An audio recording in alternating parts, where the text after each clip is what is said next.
இதை நாங்கள் வன்மையாக கண்டிக்கிறோம். அகில உலக விசித்ரா ரசிகர் மன்றம் சார்பாக கமல் சாரின் இந்த நடவடிக்கையை அந்த விசித்ரா மேம் என்ற அந்த கிண்டல் பேச்சினை நாங்கள் வன்மையாக கண்டிக்கிறோம். அது மட்டுமல்லாமல் தமிழ்நாடு தாய்மார்கள் முன்னேற்ற கழகம் சார்பாக முக்கியமாக அனைவர் கஷ்டத்திலும் கை கொடுக்கும் தாய்மார்கள் முன்னேற்ற கழகம் சார்பாகவும் எங்கள் கண்டனத்தை தெரிவித்துக் கொள்கிறோம். தினேஷின் வாழ்க்கையை பற்றி பேசியது மிக தவறுதான்.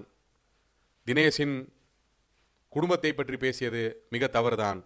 அதற்காக இத்தனை கோடி பேர் பார்க்கக்கூடிய ஒரு சேனலில் அந்த சேனலின் தொகுப்பாளராக காசை வாங்கி கொண்டு விசித்ராவை அவமானப்படுத்தும் விதமாக, எங்கள் தலைவியை அவமானப்படுத்தும் விதமாக நடந்து கொண்டதற்காக கமல் சாருக்கு எங்களது கண்டனத்தை தெரிவித்துக் கொள்கிறோம். விசித்ராவின் ரசிகர்களுக்கு நான் ஒன்றே சொல்ல விரும்புகிறேன். இந்த கஷ்டங்களை நாம் தாண்டித்தான் ஆக வேண்டும். ஏனென்றால் அவர்கள் ஒரு பலாப்பழம் போல மேலேதான் முள்ளிருக்கும், உள்ளே தித்திப்பாக இருப்பார்கள். இதை அவ்வளவு எளிதில் மற்றவர்களால் புரிந்து கொள்ள முடியாது. குடும்பத்தை பற்றி ஏன் பேசக்கூடாது? அவர்கள் கிண்டல் செய்ய வேண்டும் என்றா அதை சொன்னார்?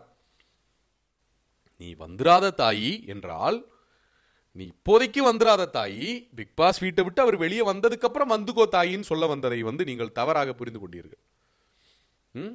நீங்களாம் வாழ்ந்து என்ன பண்ண போறீங்க என்பது என்னவென்றால், நீங்கள் இப்படி கஷ்டப்பட்டு வாழ்ந்து என்ன செய்ய போகிறீர்கள், நீங்கள்லாம் நன்றாக வாழ வேண்டும் என்பதை அவர் கூறினதை நீங்கள் தவறாக புரிந்து கொண்டீர்கள்.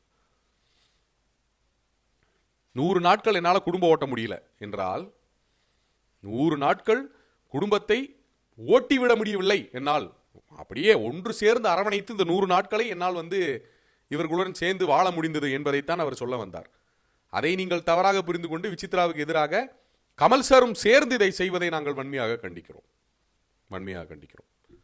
என்ன நடந்தாலும் சரி, ஏது நடந்தாலும் சரி, பிக் பாஸ் வரலாற்றில் இதுவரை இந்த அளவுக்கு தாய் பாசத்தை அள்ளி ஊற்றி அனைவரையும் வளர்த்துவிட்ட ஒரு தாய் இருக்கவே முடியாது என்பது எங்கள் சங்கத்திற்கு தெரியும், உண்மையாகிய மக்களுக்கு தெரியும், விசித்ராவின் அன்பு உடன்பிறப்புகளாய எங்களுக்கு தெரியும்.